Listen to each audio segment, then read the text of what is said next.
Hello, good morning. Today we'll be interviewing Filipe Faria and Jonathan Anomaly, and Jonathan and Filipe will be talking to us about their quite intriguing paper on liberalism. So both men are asking a pertinent question: can liberalism last? Demographic demise and the future of liberalism. So I will ask questions, and either of you can choose the answer. And this is the first question: what is a liberal society? Well, Felipe, if you don't mind, I'll answer this and then you can Sure, chime go in ahead. and we'll Yeah, go go back and ahead. forth. Yeah, we just accept the general definition of liberalism, and we were both trained in this tradition, certainly, Anglo-American PhD programs. Felipe, I think, rejected it before I did, but we both certainly were trained in it. And yeah, according to the Stanford Encyclopedia, which was partly written by my PhD advisor, Jerry Gauss, also David Schmitz, the chief characteristics of liberal political societies is they tend to extol two values above all else, and that is freedom and equality. So freedom or liberty, those are really the same thing, can mean different things. Of course, some people use it to mean something like freedom from certain kinds of constraints. That's classical liberals. Other modern Republican liberals, not in the political sense of Democrats and Republicans, but from the Roman tradition, what they say is that they mean freedom in the sense of freedom to be able to do things once their needs are met. Uh, Either way, wherever we go, positive liberty, negative liberty, liberty is one of the chief commitments of liberalism, and the second one is equality. So again, classical liberals have a conception of equality, and that's something like equality under the law, moral equality. Whereas modern liberals or progressives tend to prize equity, and this is a term we hear a lot lately, and that means something closer to equality of outcome. And wherever we stand, Felipe, you, I, Lipton, liberals hold these two values up, even if they disagree about how much weight to attach to different interpretations. It's freedom and it's equality. All right. I would, Well, you may go ahead, Felipe. yeah, I would just like to add that an important point is that it is about those two values, but it is also about individualism. It is about when we talk about liberty, we are often talking about individual liberty, right? Because of course, the communitarian tradition can also talk about the liberty of the community, but that is usually not what liberals focus on. So individualism is also a key part of liberalism. All right. So I'm a libertarian, but my strand of classical liberalism is a bit weird. There is an academic. He was a brilliant professor from Europe. His first name is Eric. I will not try to pronounce his last name, but it is Leddhin. And he's a really fascinating academic. For some strange reason, most people aren't familiar with his work, but he argues that the law must discriminate. Children are different from adults, and when we're comparing children to adults or contrasting their attributes, the law is applied in a discriminatory fashion. So the law can never truly promote equality. He's radically anti-egalitarian. So I share his views. And he was a Christian. He also argues that not even in heaven are people equal. So for him, egalitarianism is utter nonsense. So I'm a radical Yeah, anti-egalitarian. that's interesting. I mean, that's in the realm of possibilities. You're a hardcore libertarian, Lipton, and we've heard your other interviews. So yeah, that's I think we can still say that's part of the liberal tradition, but it is a bit of a fringe view to the extent that it rejects equality. I don't know. What do you think, Felipe? Well, a colleague of mine actually has this view that libertarianism or hardcore libertarianism is ends up with communitarianism. This focus on property, on choosing who you want to live with, who you want to let inside your own property, that ultimately it ends up in in a worldview that we can find, for instance, in Hans Hermann Hoppe, defending where he defends kingdoms and the extended family, kin, etc., on the basis of property. So this is an interesting view of radical libertarianism. But I would say that mainstream libertarianism, the type that stops at some point, will still subscribe to liberal values. Yes, it's still a stream of liberalism. And Herman Hoppe was actually influenced by this writer. I call him Eric von Mm, Leden because I don't speak Austrian or German. But and Herman Hoppe was a yeah. fan and read his work, and I guess that influenced Hans to write on monarchy. So Eric was also of the opinion that monarchies are less likely to engage in warfare. And smaller monarchies, when compared to smaller republics, are actually less likely to engage in warfare. Yeah, you're right. And on top of that, Hans Hermann Hoppe and others in his tradition reject the contemporary liberal idea of open borders. They're very much for controlled immigration and so on.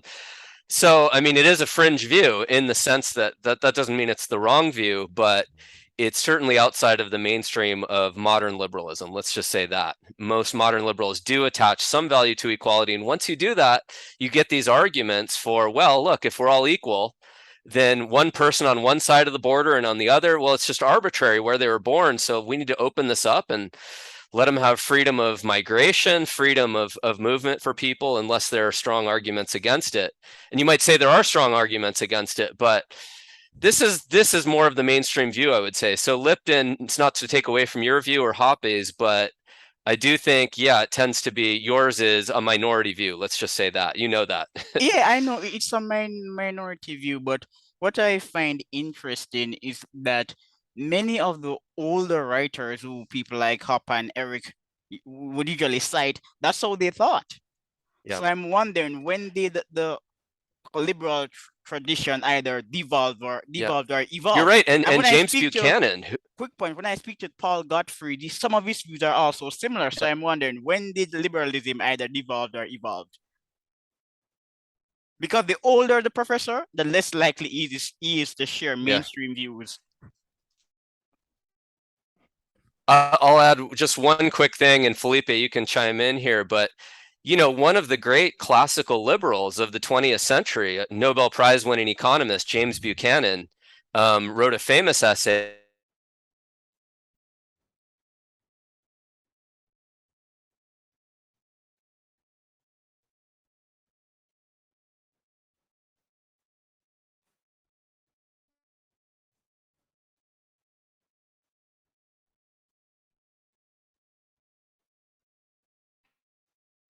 Well, I guess Jonathan is having some audio problems.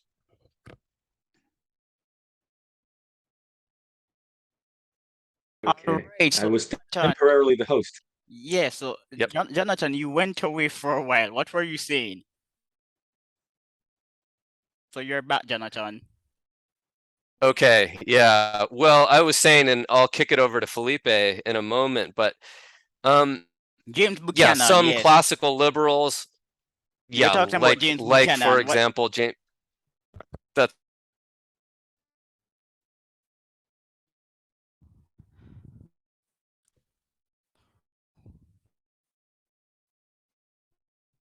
at all in the progressive sense. He did advocate something like equality under the law.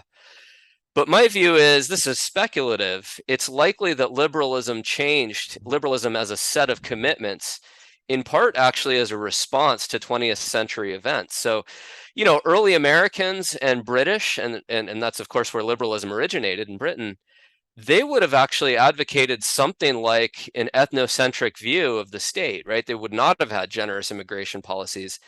My view, again, speculation, is that once they did have more immigration starting in the 1960s, it probably changed liberal culture to the extent that now the new version of equality is, look, egalitarianism extends beyond our borders. It's totally arbitrary where people are born. And so liberal cosmopolitanism probably stems from either the end of World War II, where we have like universal conceptions of human rights, or maybe actual immigration policies in the 60s. But that's speculation. I don't know. What do you think, Felipe? Yes, I don't disagree with what you said. My view, I mean, not entirely, perhaps a little bit. Then you can tell me about it if my view is so different from yours. Um, I do think that there is something inbuilt, um, something to liberalism that that universalist. So we begin with the universal declarations of with the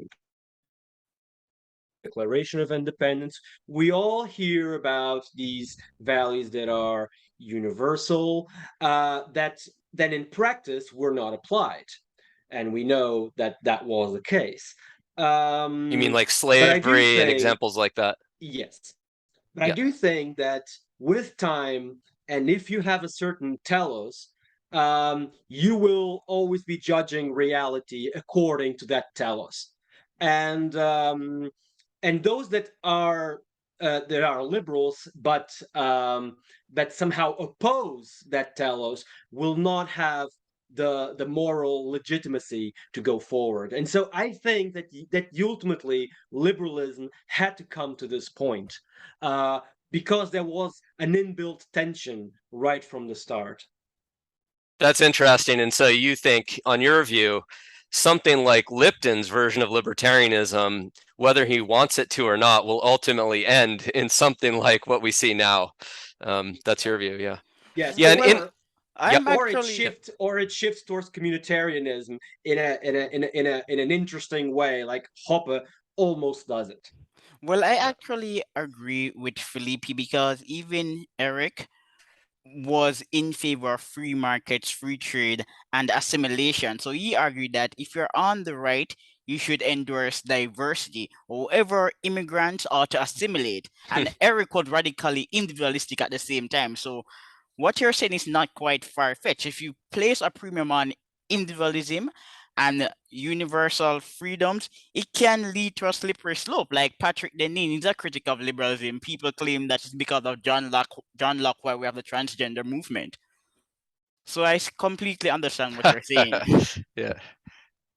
Yeah. Yeah. It's a funny line to draw, but it can be drawn over enough centuries. Let me add something there too, Lipton, because I know you've interviewed Joseph Henrich and some of these people, and also some who endorse, human biodiversity, that think there is genetic diversity in the human population.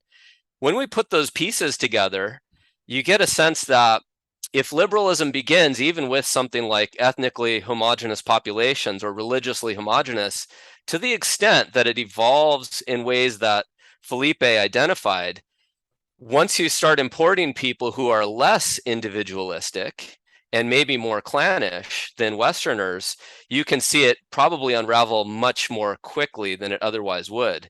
And if Felipe is right, there's a natural tendency for liberalism to do that. And in that sense, maybe it sows the seeds of its own demise. They're sort of baked into the cake. Well, Felipe can go ahead, or do you want me to go ahead? Go ahead, go ahead. No, with what's interesting about this view is that we now have excellent data informing us that countries and people have various characteristics. And these characteristics have evolved over centuries, and for the most part, they are persistent. We even have data showing that Africans are the lowest in patience. We have data on the genetics of individualism and on the heritability of trust.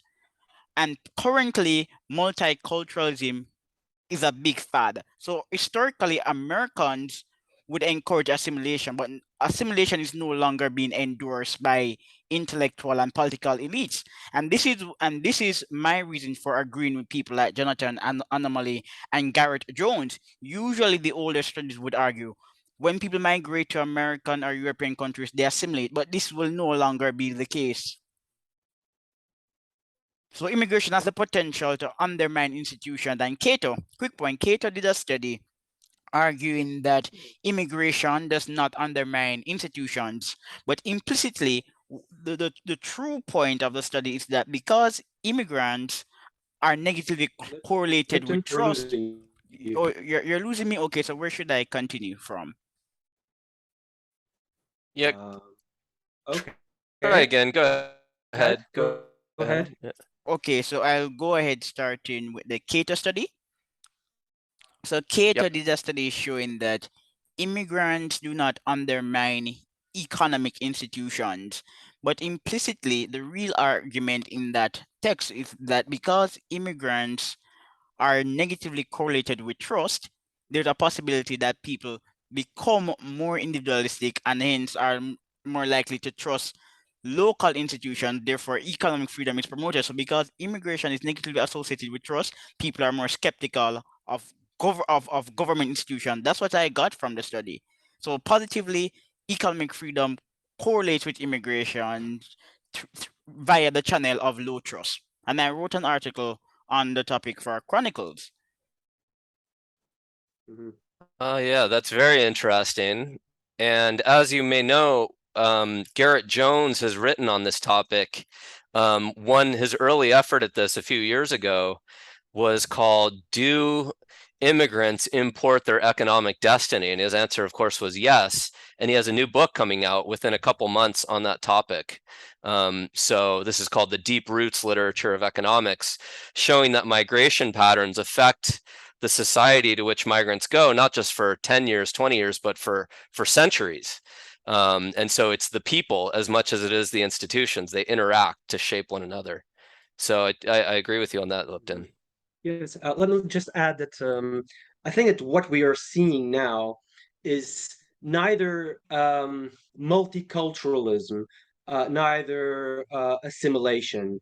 I think that now we have a mix of both, in the sense that what is being promoted is this notion that everyone can have their own identity, all groups can have their own identity, as long as they participate in the marketplace, and as long as they participate in this broader liberal society. So there are these, as long as, of course, as long as people obey the law, or basic tenets of the law. And I think that this is the type of integration that is taking place at the moment, and there is this hope that this thin compliance with the law will prevail, with people having all their different identities and expressing them, because these are considered to be not very relevant. They may be even beneficial for the market, because it's just new product. So it's not even that bad. It's bad for liberalism if it is a source of conflicts, and I think that is where liberalism or liberal institutions are focusing on. No, we As can go. always, right from the start, it has been about preventing conflict. Liberalism, right from the start, has focused on that dimension. No, we can get to the meat of your paper, and this is why I like it. Conservative people are likely to be religious and ethnocentric. They're also more fertile. So, will birth rates reverse liberalism? I think so. In over a long enough time period, differential birth rates are going to lead to different kinds of societies. And the best example of that on the micro level is Israel, right? Where we have the most extreme Orthodox, not just conservative, but really ultra Orthodox, outbreeding the seculars by a huge margin, having on average maybe. I think we're already seeing changes in Israel after only 75 years. And we're likely to see quite a few more. So that's speculative, but we do know that both political orientation and religiosity is something like 0.3 to 0.4 heritable. That's not like intelligence, which is 0.8 heritable, but it's pretty high actually. Over a long enough period of time, genes and cultures co-evolve, and I do think that may happen ultimately. Liberal societies, as we argue, tend to have very low fertility, and more conservative societies have higher fertility, and same with religiosity. And within societies, more religious and more nationalist and conservative people tend to have more children. That has to have an effect, in my view, over a long period of time. What do you think, Felipe? Well, sure. That's what we argue in the paper, and that's what I think too. Of course, in the short run, a lot can happen, But in the long run, there is no doubt that reproduction will affect how societies are structured, because politics is very much, or institutions are very much influenced by general beliefs in the population. So it is a matter of time until a growing group with a set of beliefs takes power and starts to run society along those lines. I think that this, unless of course liberals remain a small minority that controls the, especially liberal groups, people that are committed to liberalism with high fertility rates. So even if those small minorities would prevail, they would have to find ways to perpetuate themselves, right? At least Yep. that, and that doesn't really happen. And just Felipe, to add something really quickly onto the end of that, you know, when you look at identity politics, as it's often called in the West, you know, I see this as the beginning of the end for liberalism, right? I mean, what we have is the extreme sort of racialization, ethnicization, you might call it, of various groups dividing themselves up. And there's not even a veneer anymore among leftists that what we really want is toleration and equal opportunities. They're talking about equity, and they're talking about, you know, giving more or less gifts to particular groups and special favors. And once you start talking that way, it's just a matter of time before the other groups start reacting that way as well, and the whole project just unravels.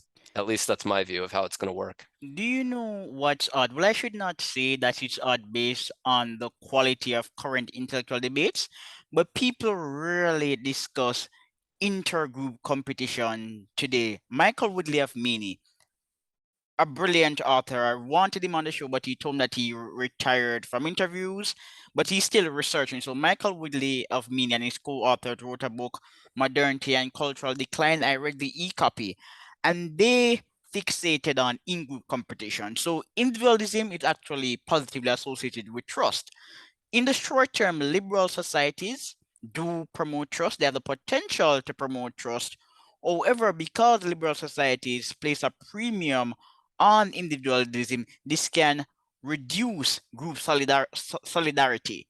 And Michael Woodley of Meany and his co-authors contrasted solidarity in the medieval ages to contemporary societies. And your paper, to an extent, also explored this topic. How important is ethnocentrism? And are liberal societies reducing group solidarity? Could you Felipe, repeat you the want to last take this? question? Yeah, sure. Could you repeat the last question? Are liberal societies reducing group solidarity, and how important is ethnocentrism? Right. So that is also something that we argue in the paper, and I think it's very well documented that trust in that social trust in these societies, especially the United States, of course, which is the epicenter of liberalism, as we call it. Um,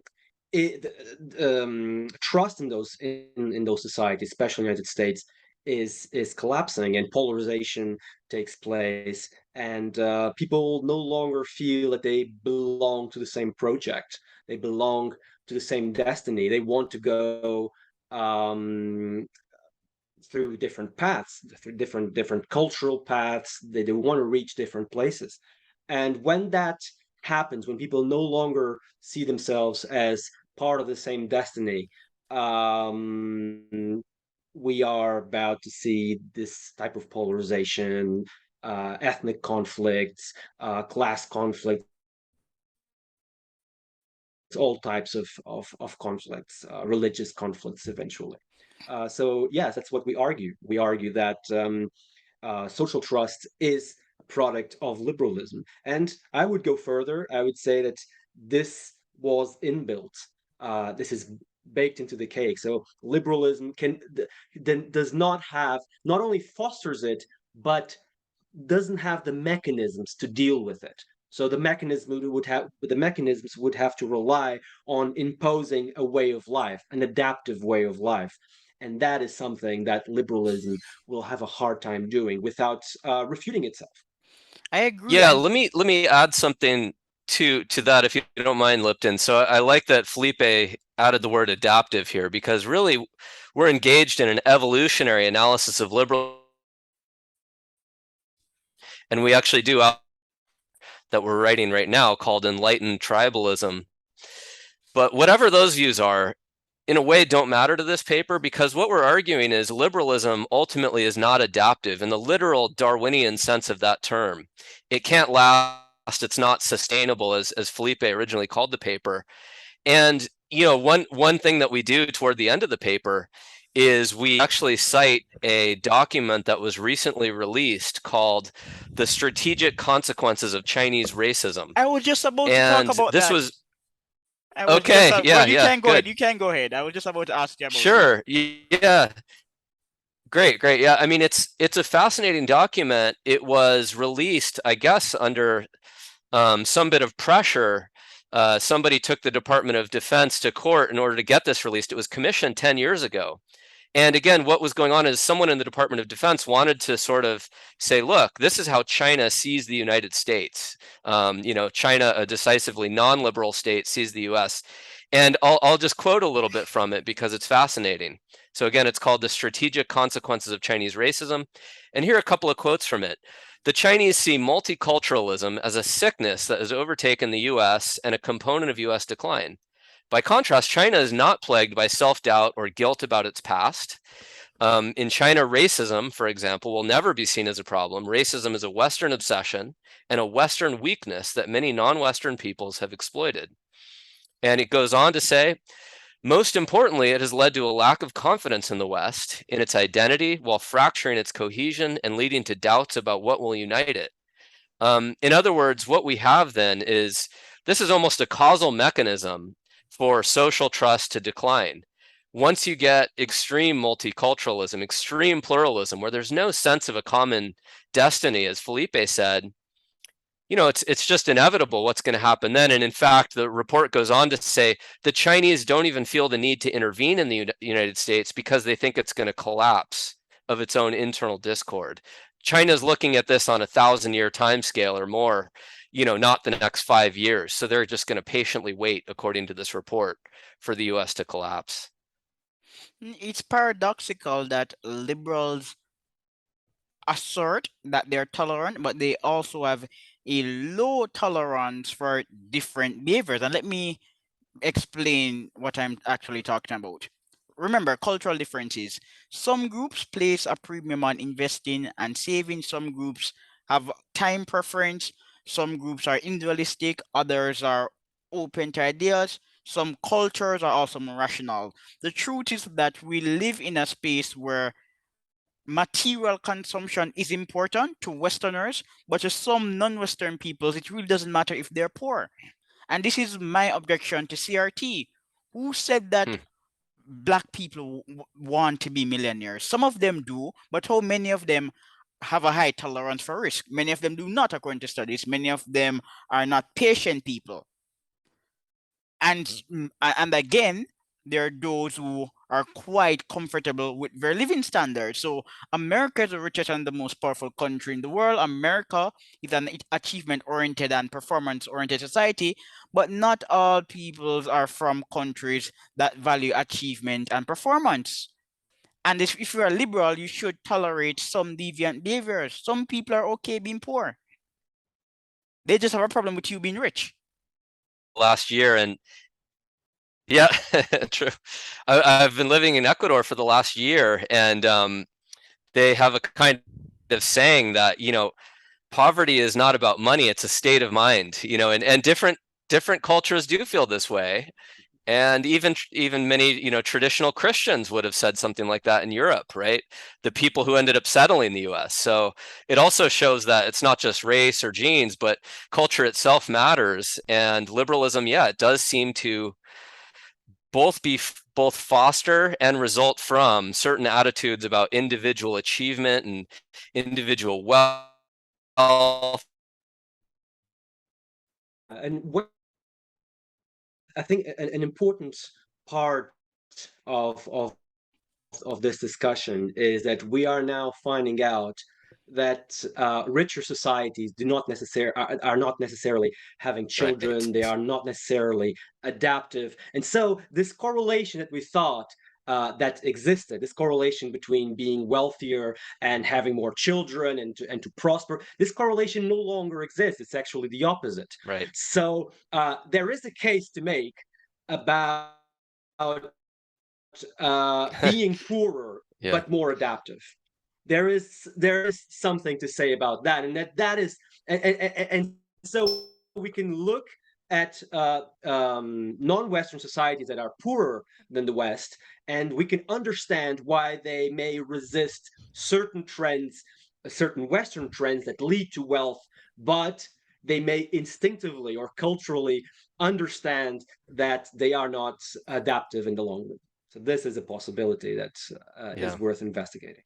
And not all societies are equally responsive to change. So because I'm interested in institutional copying, I did some research on African societies and African peoples who were likely to receive European technologies. Like some of the Fanti people, for example, and other peoples on the Gold Coast, the norm is for people to resist change.